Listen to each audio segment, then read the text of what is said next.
Hi అండి. మీ అందరితో మాట్లాడి చాలా రోజులయ్యిందండి. ఇదేం కర్రీయో చూసేద్దాం వచ్చేయండి.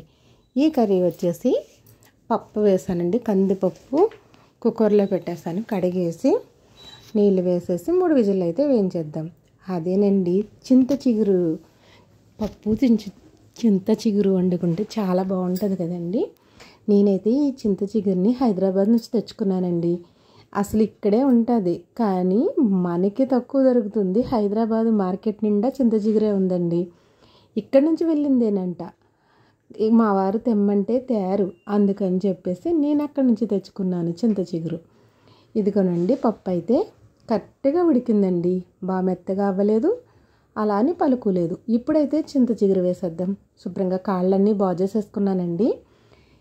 కడిగేసుకుని చింత చిగురు మనం డైరెక్ట్ కోసుకున్నదైతే కడగక్కర్లేదండి, కానీ ఇది కడగాలి, మురుకుంటుంది కదా. ఇదిగోనండి ఎంత మురుకుందో చూసారా. శుభ్రంగా కడిగేసుకుని ఆ పప్పులో వేసేసుకుందాం. నేనైతే నా ప్రాసెస్లో వండుతున్నాను. మా అక్క ఎలా వండుతుందో మీకు మళ్ళీ వీడియోలో చూపించేస్తాను. ఇప్పుడు ఇందులో కళ్ళుప్పు, పసుపు, కారం వేసుకుని బాగా కదిపేసుకుందామండి. కదిపేసుకున్నా కూడా అదేమీ మెత్తగా అయిపోదు పప్పు, ఎందుకంటే పలుకు ఉంది, మరీ మెత్తగా అవ్వలేదు. ఇలా ఉంటేనే బాగుంటుందండి. మీరు ఎలా వండుతారు? పెసరపప్పులో వేసి వండుతారా? మీరు ఎలా వండుతారో నాకైతే కామెంట్ చేసేయండి. చింత చిగురు పచ్చిరొయ్యలు కూడా బాగుంటుంది, చూపిస్తానండి. ఇదిగోండి కొంచెం ఆయిల్ వేసుకున్నాను తాలింపుకి. ఆయిల్ వేడెక్కిన తర్వాత నెయ్యి వేసుకున్నానండి. పప్పు తాలింపుకి నెయ్యి బాగుంటుంది కదా.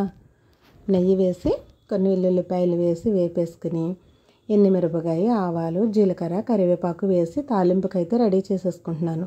పప్పు ఉడికిపోయింది కదా, ఇప్పుడు తాలింపు పెట్టేసుకుందాం. ఇది నా ప్రాసెస్ అండి. మీ ప్రాసెస్ ఎలా ఉంటుందో నాకు కామెంట్ చేయండి. నేను వండిన పప్పు చింత చిగురు ఎలా ఉందో నాకైతే కామెంట్ చేసి చెప్పండి. ఇంకోటి ఏంటంటే నచ్చితే లైక్ చేయండి. లైక్ చేయటం అయితే మర్చిపోతున్నారు. నేను హైదరాబాద్ చూసి వచ్చాను.